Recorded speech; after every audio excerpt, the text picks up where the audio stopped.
Well, it certainly was a direct, wasn't it, folks?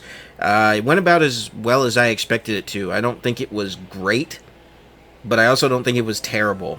They announced quite a bit of third-party content, a couple of N64 games for Nintendo Switch Online, which pretty heavy hitters. All the Mario parties. That was a huge surprise to me. I thought at best they would do what they've been doing and just re-release 2 again.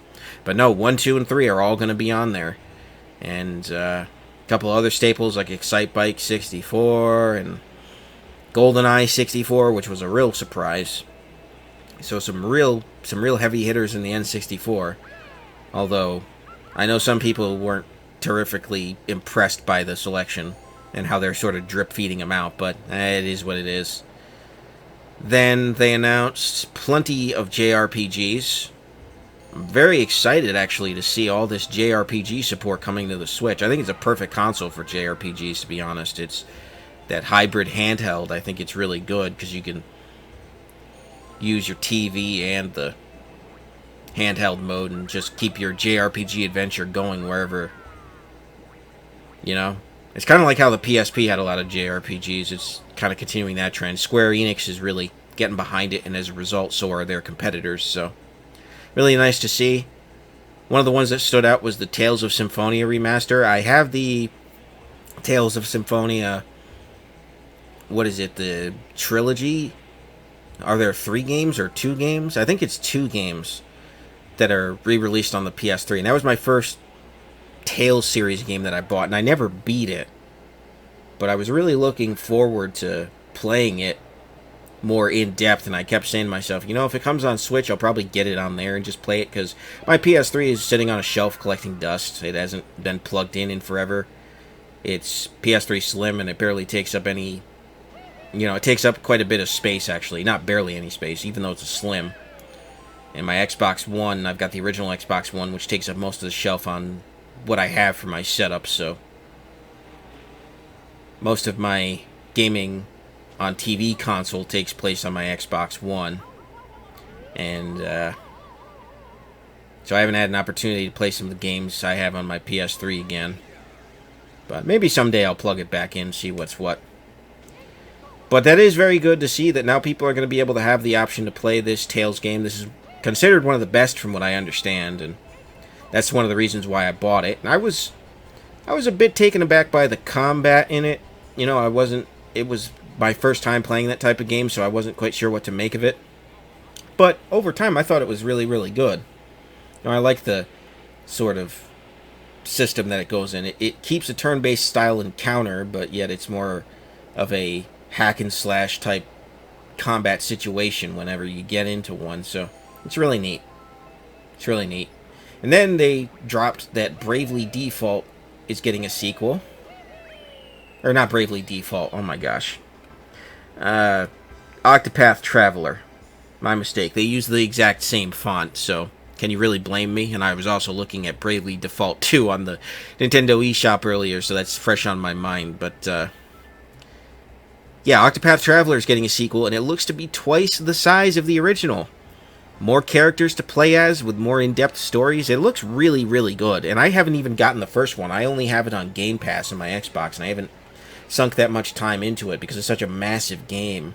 And I really would like to. I'm on a huge JRPG kick. Of all the genre of games that I've really been into in the past couple of years, JRPGs have been ones that I've really been sort of getting into because I didn't really grow up with JRPGs. I kind of got into them later on in life, and so now I'm trying to go through them and find the ones that I really, really like and see what I would call my favorite. So far, the Dragon Quest series has been consistently good to me, and I would consider that my favorite series. But I'm looking at some of these other games from Square and from Atlas, and even some of the lower-end ones from Kemco and all these other things, and just trying to find some decently priced, decent-length JRPGs that I can just sit back and enjoy. Something that has good, decent replay value. Been looking at the E series. I don't know why I call it the Y series. It's pronounced E's, even though it's YS. I've been looking at E's Origins. I might get into that. But anyways, back to the Direct, because I'm getting so sidetracked here. So many third-party games, JRPGs mostly. It was really good if you like JRPGs. They opened with Fire Emblem, which, as I was going through the live stream, because I didn't catch it live, I must have skipped that introduction, but I went back and watched the trailer. That looks like a solid Fire Emblem. That looks kind of like a return to form. It's not based on this whole Schoolhouse Rock type of deal that Three Houses was. It's going to be its own thing with more traditional characters, and they're bringing back Marth by the looks of it. I never really gotten into Fire Emblem, although I would be willing to give this one a shot if I was to get into it, because I think at this point it would be pretty decent. But it's nice to see, I watched a retrospective on Fire Emblem as a series, and it's really cool to see how that series has gone through so many trials and tribulations, and now it's back on top as one of Nintendo's top series for turn-based tactical RPGs. That's the only thing that throws me off is the turn-based tactics. I'm not terribly great at that. I'd still need more practice, but yeah, it is what it is. I might give it a shot. So, go ahead and get excited for that, I guess, Fire Emblem fans. And then they announced out of nowhere, and I'm jumping all over the place. I'm not doing anything in any sort of chronological order, but they announced, completely to my surprise, Kirby's Return to Dreamland Deluxe, which it was originally a Wii game, but it's got a new shell-shaded type of filter, and characters have like an outline, which I still don't know how I feel about, but that was a good game. That was a really good 2D Kirby game. That was phenomenal. So I'm really hoping that that one turns out to be good. I hope it ends up being 60 frames a second, though, because the last couple Kirby games haven't been, and that's been really frustrating for me. I don't know why HAL Laboratory is insisting on a lower frame rate, but I don't know. I'm not a part of the dev team, I guess. But I would like to see 60 FPS because they did it so consistently on the 3DS games. So, who knows? But that was a really good, solid 2D entry. That was kind of a return to form for Kirby. And a lot of people seemed pretty excited about that one, myself included. So hopefully it ends up being really good. I don't remember what the release date was for that. And then Shigeru Miyamoto came out and announced Pikmin 4 and said the Mario movie is still in development. But Pikmin 4, they showcased a teaser trailer and then talked about how they've got a new camera perspective that you can use. Now, I don't know if that's going to replace the old camera perspective or not. I'm not a big fan of the Pikmin series, but I would imagine that people would want the option to use a classic camera in a game like that, being as it's sort of real-time strategy-esque. But who knows how they'll implement this. And then at the very end, they announced the Zelda Tears of the Kingdom, which is the official title of Breath of the Wild 2. Which I'm happy, because now we don't have to call it Breath of the Wild 2, because that just seems lazy. But still not interested. It was the same type of trailer they've been showing, where there's going to be more stuff in the sky and on the ground. It's going to kind of... looks like it's going to kind of harken back to Skyward Sword in a way. There's going to be like dungeons or kingdoms in the sky. But if it's still got that weapon system, I'm not interested. That weapon system from Breath of the Wild was just too much for me. It was not good. I really did not enjoy that weapon's durability at all. It just made combat not worth it for me. It turned me off the whole game. I tried. That was the only game I had on my Switch for a while, and I poured so much into it, and it never satisfied me in any way, shape, or form. I just couldn't get into it. And I wanted to, because the more I saw people play it, I'm like, oh, you could get all these cool items and go all these cool places. All I did was die.